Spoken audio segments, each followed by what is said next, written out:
Equation में दिख रहा है ये? कहाँ अभी दिख रहा है? हम लोग तो पढ़े हैं ऐसा ax² plus bx plus c equal to 0, ऐसा रूट में रहता है, तब हम लोग बोल देते हैं कि ये क्वाड्रेटिक इक्वेशन है, यानी कि द्विघात समीकरण है। ये ऐसा दिख रहा है? तो इस लूप में इसको हम लोग लिखने का प्रयास करेंगे। कितने लोग को अगर देते हैं ऐसे सवाल बनाने के लिए, तो क्या करते हैं वो ऐसे लिख देंगे तुरंत। यहाँ लिखा हुआ है आपका x² इक्वल टू x, क्या करेंगे कितने लोग कि यहाँ x² है, दो बार लिख देंगे, x गुने x इक्वल टू x लिख देंगे। अब एक x को भेजेंगे इधर, तो x इक्वल टू लिख देंगे x बटा x, अब काट के तुरंत एक x का वैल्यू क्या लिख देंगे 1, जो बिल्कुल गलत है। थोड़ा सा और कोई दिमाग लगा दिया तो क्या करेंगे इसी बात को, x² इक्वल टू x, यहाँ स्क्वायर है, रूट को राइट साइड भेजेंगे तो इसको लिख देंगे x equal to root x। अब x का वैल्यू पूछ रहे हैं तो कुछ ना कुछ रियल नंबर आना चाहिए कि x का रूप में रहेगा, ये भी गलत। थोड़ा सा और कोई दिमाग लगा दिया, थोड़ा सा और एक स्टेप और दिमाग लगा दिया तो लिखेंगे x² इक्वल टू x, तो x इक्वल टू लिख देंगे तो प्लस माइनस लिख देगा रूट x, ये भी गलत। तो आप कहेंगे आप सही कैसे बनेगा? सही क्या होगा? तो सही ये बात होगा कि आप जैसी देख लिए ऐसा लूप में, तो आप इसको क्या करेंगे, तुरंत लिखेंगे x² minus x equal to 0। ये हुआ तरीके से बनाना।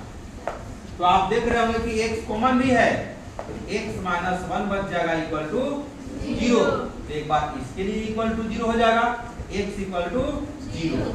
फिर क्या आ जाएगा, तो x माइनस 1 इक्वल टू 0, तो x इक्वल टू 1। यानी इस सवाल का जो आंसर जो होगा वो x इक्वल टू 0,1 होगा, और ये आपका आंसर सही होगा।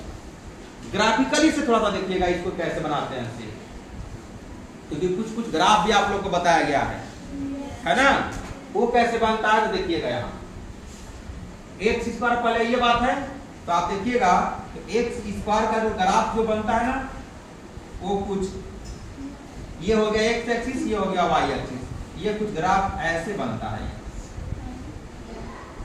ये जो हुआ आपका y इक्वल टू मान लीजिए x², फिर x भी है कि नहीं, x का ग्राफ एकदम ओरिजिन को कट करते हुए एकदम ऐसे बनता है।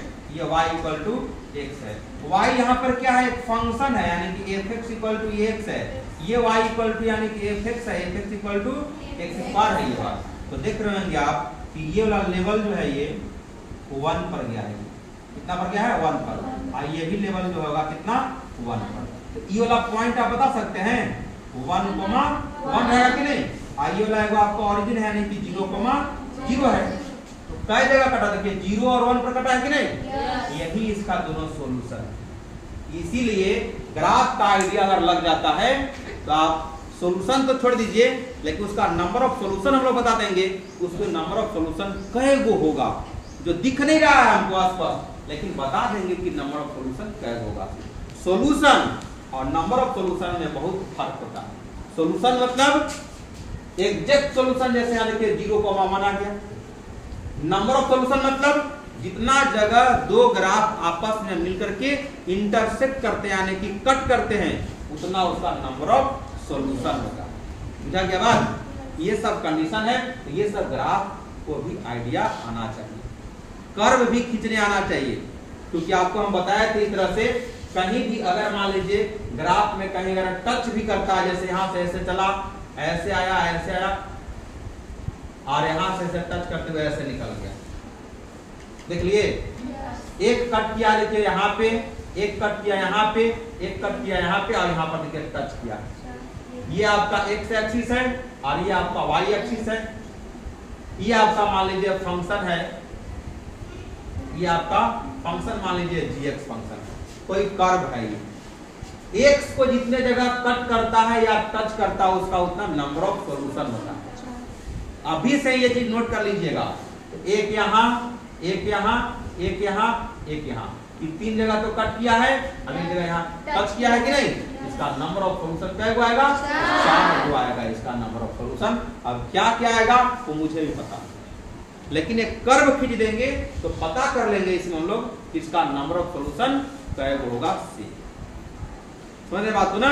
उसी तरह देखिए यहाँ दो तरह के कर्व था कि नहीं मेरे पास, एक स्क्वायर वाला था और एक लीनियर में था, एक क्वाड्रेटिक में था एक लीनियर में था। लीनियर मतलब एक लाइन सीधा, अब एक कर्व का मतलब यू ऐसे है ना। तो यही सब ग्राफ का आइडिया कुछ आना चाहिए।